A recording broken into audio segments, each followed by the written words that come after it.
Welcome to the Venus Edge.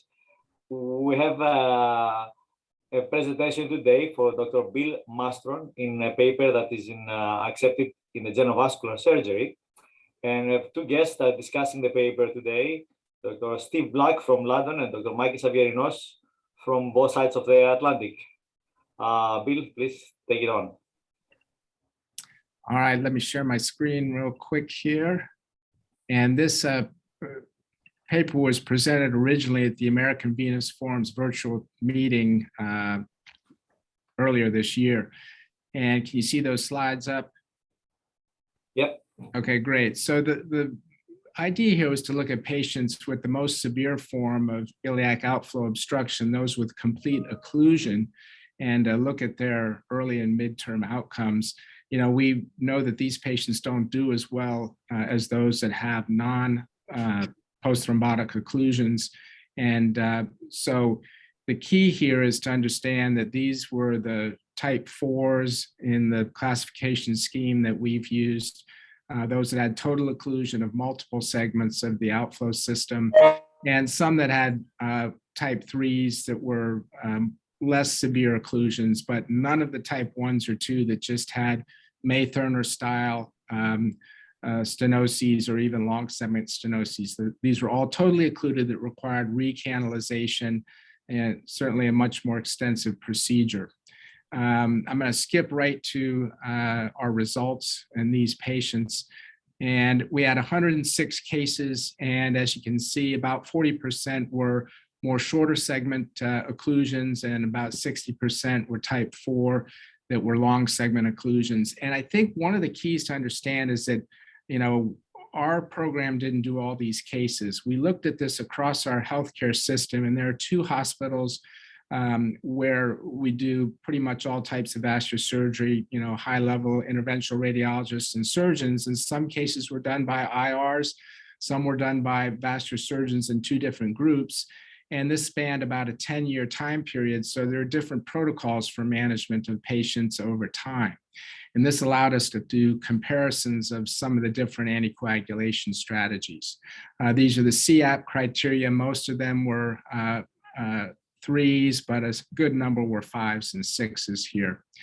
And they had pretty long stented length on average, about 180 millimeters of length. Majority were wall stent, but there was a variety of stents used, some with early nitinol stents and some with the approved ones. Now, postoperatively, about half of them had antiplatelets and 95% had anticoagulation. And there was a good variability in different types of anticoagulation strategies, as you see here. And primary outcome we looked at was early reocclusion, which occurred in about a quarter of patients in this series. And if you look at the primary and secondary patency rates, you know, it was about 78% secondary and about 60% primary patency, as was pretty similar to some of the other studies looking at chronic occlusions.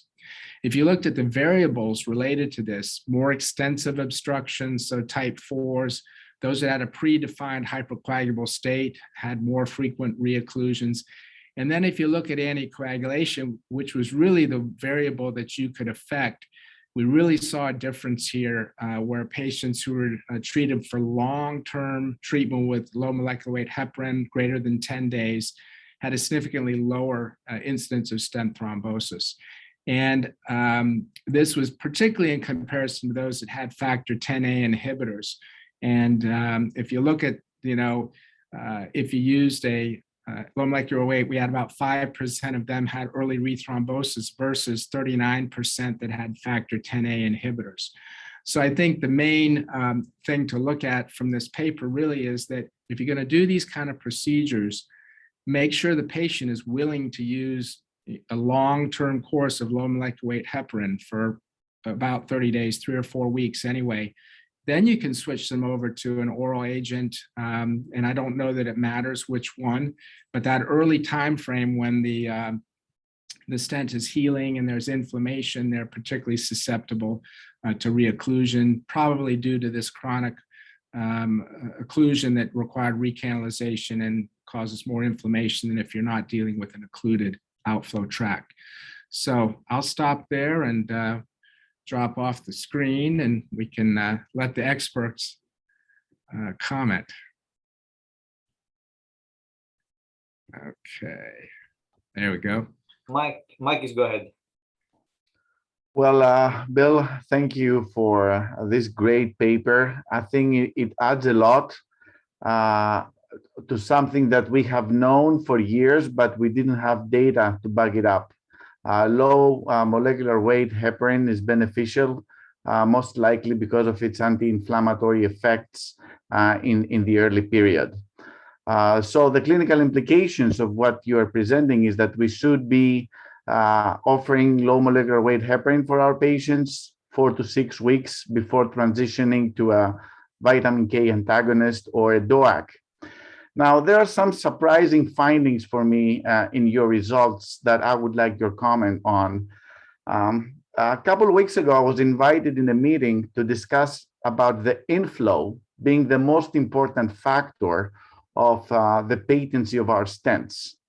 Yet you didn't identify inflow being significant for the patency in your cohort. And I realized that you could not very well assess the inflow of the profunda. What do you think about that? And is there any good way to assess the inflow on the profunda? And perhaps Nikos may also add on that. Yeah, I would just amplify on the data. You're right. We really didn't have a good way to say what is good and not good inflow in the profunda.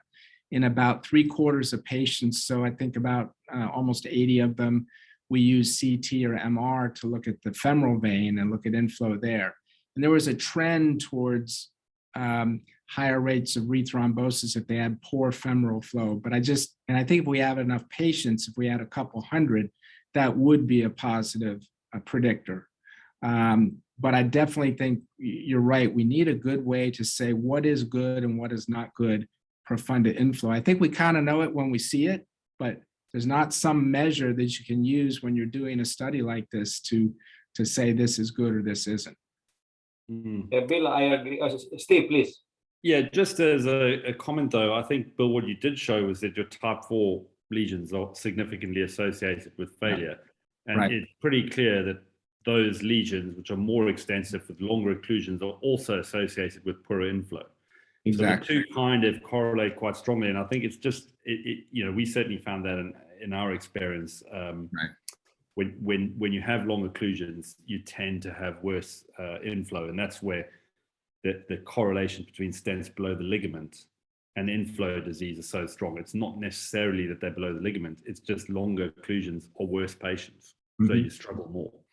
Exactly. Yeah, to be so more, I think you probably precise, did find the same thing, to be fair. Right. I think, Mike, is to your comment and to Bill's answer. I think all of us have to make an effort to basically define what's really an inflow or inadequate inflow, and then put some values in our patients and look at this prospectively. Then we know, if not precisely, we have a better idea and define really better criteria of what this inflow should be. I think I discussed this with all of you and Steve in particular in the past, but I mean, is the right time to do something about it, Yeah, and I think in the meantime, I mean, what we are doing now would be, whether it's CT or MR that you use, and we use both of them depending on the patient and where we're getting the studies. But, if the femoral isn't a nice channel, then look at the profunda. There should be some transference of flow into the profunda, and you should have a nice channel there. If neither of them are good, then you got to worry, and you really have to counsel that patient, this is more of a risky procedure of failure. Yeah. Although they're often worse, and 50% patency at 1 year, many of them will take, right? Yeah. Because that's better than nothing. Right. Bill, a very quick question from me. Did you check if people who have a spontaneous thrombosis or recurring events that had a worse outcome? We did not look at that. Most of them, I think it's spontaneous, it's because they just, and we're very careful now about informing them, okay, let's say we saw you at your, 2-week visit, you're okay, you're scheduled for 3 or 4 weeks, but you feel bad tomorrow. Don't wait for that next visit. If the leg is feeling worse, call us, because you got to come back. If we get to it quickly, we can open it up. And actually, I mean, I really have got to say I've copied Steve's protocol of very aggressive early follow-up of these patients.